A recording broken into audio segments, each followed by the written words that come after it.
আৰু অপ্ৰয়োজনীয় কথাত বিতৰ্ক নকৰিবা আমি অধিকাংশ সময় অপ্ৰয়োজনীয় কথাত বিতৰ্ক কৰোঁ অৰ্থাৎ কোনোবাই কিবা এটা ক'লে লগে লগে খং উঠে ইগত লাগে নালাগে মোকতো কোনোবাই কুকুৰ বুলি ক'লে মোৰ একো নালাগে দে পইচা দে আৰু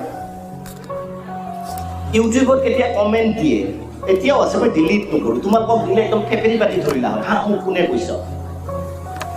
1 লাখৰ মাজত কোনোবা এটাই দি দিব কোনোবা ফ্ৰাষ্ট্ৰেটেড মানুহ ঘৰত হয়তো বহুত চিন্তা জীৱনত একো হোৱা নাই বিচনাত শুই মই ভাবোঁ কেনেকুৱা মানুহ হ'ব পাৰে বিচনাত শুই টেনশ্যন চলি আছে ইফালে ঘৈণীয়েকে গালি পাৰিছে পুতেকে গালি পাৰিছে জীয়েকে গালি পাৰি আছে একো নাই জীৱনত নহ'লে মা বাপেকে গালি পাৰি আছে লিখি দিলে দীপক শৰ্মা গৈছে ঠাই লিখিছে ঐ কুকুৰ কি কৈছ তোমালোকৰ খং উঠিল বহুত আই নেভাৰ ৰিপ্লাই বা মই ডিলিটো কৰি দিলোঁ যে লাষ্ট মই এতিয়াও আছে ক'ৰবাত বিচাৰিবা বহুতে ডিলিট কৰি দিব ভালখিনি ৰাখে ছাৰ আপোনাক বহুত ভাল লাগে অ'কে থেংক ইউ ঐ কুকুৰ এইটো ডিলিট কিয় জানানে কিয় সদায় মনত ৰাখিবা তোমালোকেও দেখোঁ ফেচবুক ছ'চিয়েল মিডিয়াত বহুত কাজিয়া কৰা কেতিয়াবা ক্লাছৰ মাজতো কাজিয়া কৰা কিছুমান ল'ৰাৰ মাজত এটা ফাইটিং প্ৰৱণতা থাকে কোনোবাই বেয়া ক'লে চিনি পোৱা নাই লোকেল কিছুমান লগে লগে এটাই ফেপেৰি পাতি যায় এইবোৰে সময় নষ্ট কৰে এটা সৰু সাধু এজাক হাতী এজাকে ধুনীয়াকৈ জলকেলি কৰি আছিল জলকেলি মানে তেওঁলোকৰ চুইমিং পুলত গা ধুই আছিল অৰ্থাৎ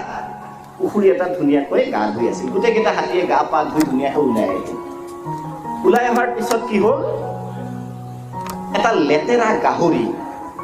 নলাত একদম গোন্ধ উঠে নলাত লুটি পুটি খাই গাহৰিটো এইফালৰ পৰা আহি আছে বাকী হাতীকেইটা গুচি গ'ল এটা হাতী অকণ বেছিকৈ গা ধুলে পুৰেদি পানী ছটিয়াই গ'ল অকণ পিছুৱাই থাকিলে হাতীটো যেতিয়া গ'ল সেইফালৰ পৰা গাহৰিটো আহিল গাহৰিটো বিৰাট অহংকাৰী কোন এইটো হাতী okay no problem but I am the best গাহৰিটো আহি আছে এইফালেদি বিপৰীত ফালৰ পৰা হাতীটো গৈ আছে গাহৰিটোক দেখি হাতীয়ে পথ সলনি কৰিলে অকণমান দূৰৰ পৰা গুচি গ'ল গাহৰি থিয় হ'ল আমাৰ কিছুমানৰ ভ্ৰান্ত ধাৰণা আছে সেই ভ্ৰান্ত ধাৰণা দূৰ কৰিবা এই যে কিছুমানে বাইক খুব স্পীডত চলাই নাই বহুতে ভাবে কি জান যিকেইটাই চলায় অকাৰণত যিয়ে বাইক স্পীডত চলাই ভাবে মই নায়ক মই হিৰো আৰু ছোৱালীকেইজনী মোক ঘূৰি চাইছে ছোৱালীও ঘূৰি চাই সেইটো মই লক্ষ্য কৰিছোঁ চাই যদি ল'ৰাকেইটা এটা হাত চাপৰি বজাই দিয়া ছোৱালীয়ে চাই নাচাই স্পীডত বাইক বজাই কৈ আছোঁ মেইন কথা আচলতে তেওঁলোকে আকৰ্ষিত হৈ ঘূৰি নাচায়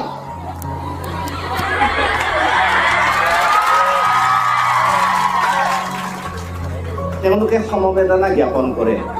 কম বয়সতে পাগল কৰি বাইক স্পীডত চলাই কোনেও কাকো পৃথিৱীত ইমপ্ৰেছ কৰিব নোৱাৰে ভাই এই কথাটো আজি মনত ৰাখিবা জীৱনটো শেষ কৰি আছে these are the practical problems of your life মই তোমালোকক তথ্যগধুৰ বহুত কথা কৈ যাব পাৰোঁ which are not related to your life কিন্তু these are the practical problems সি বাইক চলাই এনেকুৱা লাগিছে পৃথিৱীত আই এম দ্য কিং চবে চাইছে ছোৱালীখিনি চাই ক'ৰবাত খুন্দিয়াই মাৰিবই চাই ধোৱাই ভাল অৰ্থাৎ সেই গাহৰিটোৱে ভাবিলে হাতীয়ে চাইড দিছে I am the best I am the boss লগে লগে নিউজ চেনেলক মাতিলে সংবাদ মেলৰ আয়োজন বনৰ ৰজা কোন গাহৰি কিয় হাতীয়ে চাইড দিছে সেইটো কোৱাৰ পিছত হাতীটো যেতিয়া মূল হাতীৰ জাকৰ লগত গ'ল বাকী হাতীকেইটাই সুধিলে কি ৰে দোষ ইজ্জত ডুবাই দিলি ক'লে কিয় চাইড দি দিলি গাহৰিক দেখি ভয় হাতীয়ে বোলে নহয়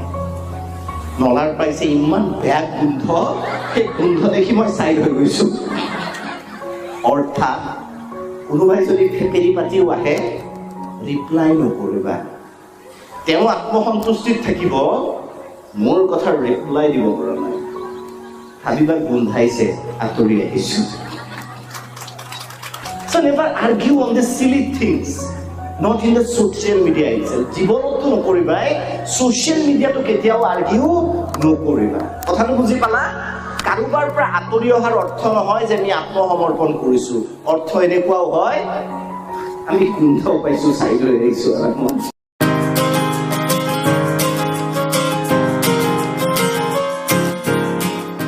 দীপক শৰ্মাৰ ভিডিঅ'সমূহ নিয়মিত ৰূপে পাবলৈ